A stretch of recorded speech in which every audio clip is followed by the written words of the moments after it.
Hello everyone and welcome back to my channel.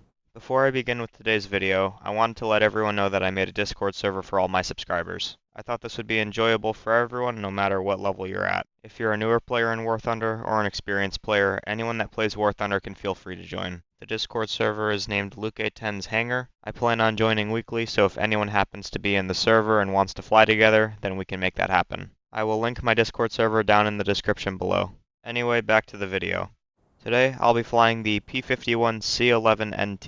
The P-51C-11-NT is a specific variant of the North American P-51 Mustang. The P-51C-11-NT was a specific variant from the North American P-51 Mustang. This variant was in the Battle Pass for the Chinese. It is an iconic American fighter aircraft from World War II. The P-51C was the third production version of the Mustang, and it featured a number of improvements over earlier models, including a more streamlined design and the adoption of a more powerful engine. The 11 in the designation refers to a specific production block of this variant, while NT indicates the factory location where it was produced, which was the North American Aviation Plant in Dallas, Texas.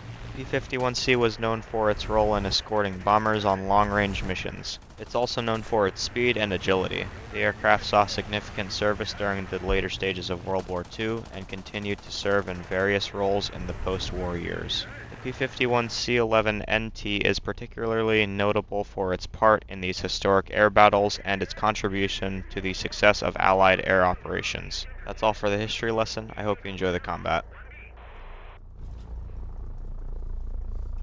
Right now I'm just climbing up as high as I can to hopefully try and boom and zoom some people. I see a ton of enemies below me. This is great for me. I'm in a really good spot here. I just need to take my time. They probably don't even know that I'm up here.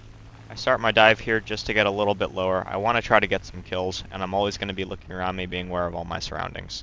As I'm looking below me, I see this lone P-51. I'm going to go for him. Whenever I'm trying to boom and zoom somebody, I always look to see how many people are around. That's why I'm always trying to go for the singular targets. I need to make sure that I'm always paying attention to my airspeed. I really don't want to overspeed here. Fire at him there, hit him, and set him on fire. Now all I have to do is just climb back up to altitude. I'm also always going to be looking around me, being aware of all my surroundings.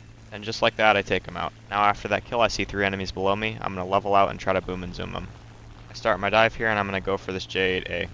I start firing at him here, hit him, and then I pull back up. This is exactly how you boom and zoom. You come in from above, hopefully hit the enemy, and then climb back up to altitude for another pass. As I'm climbing, I'm always looking around me, being aware of all my surroundings. I see the J8A climbing up to me. Now I know that this guy can literally become a helicopter when he climbs up to me, so I'm going to dump all my flaps to stay in the air for longer. As he stalls, I'm going to dive back down,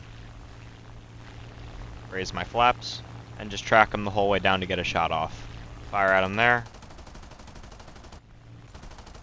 Severe damage. And I pull back up. He tries to pre-fire me, but he has no clue who he's going against. As I climb back up to altitude, I'm always looking around me, being aware of my surroundings. The enemy crashes and I get my kill. Now that most of the enemies are out of the game, I'm going to go for some AI air targets. Fire at him here, hit him, fire again and take him out. You need to be careful with staying behind enemy strike aircraft or enemy bombers with backgunners. A lot of the times they will try and hit you in very critical places and they will not miss. That's why I like to come in from above, boom and zoom them, and then dive away.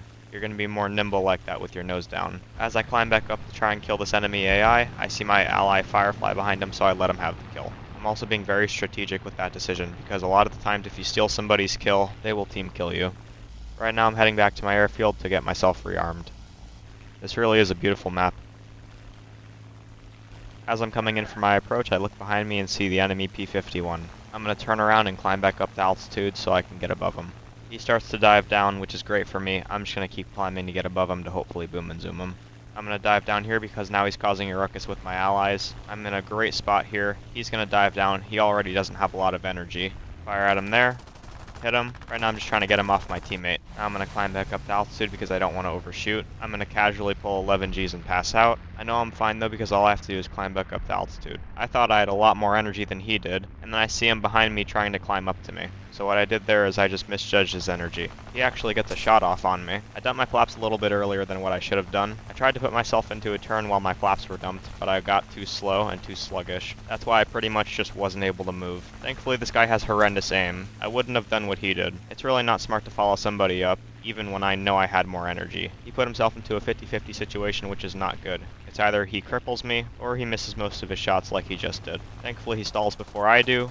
I hit him and set him on fire. I know he's dead. Still a very risky fight though. If you're gonna dump your flaps, you need to know when to do so. And if you're gonna do them, please try not to go vertical like I did. I didn't mean to do that, I got too sluggish and that's why I couldn't move. If you go vertical, it's much easier for the enemy to hit you. That's why we always want to try to energy trap people at an angle, and with your flaps dumped if you're at a low enough speed. Of course, try not to misjudge the enemy's energy though. In a situation where we're at an angle, trying to energy trap somebody and they're following us up, we always want to dump our flaps. A lot of people might say, oh, that's a really bad idea, but I'm going to tell you why it's not a bad idea. If you dump your flaps, you're going to stay in the air for longer, and they also create lift. Now, they do also create drag, so you have to be careful. But overall, if you learn how to use flaps and when to use flaps, it's a great tool. I have 3 uploaded YouTube shorts on my page, and it shows how I energy trap people. And you can also see when to dump all your flaps. Once you start using your flaps more in dogfights and energy trapping, you'll be able to tell when to dump them.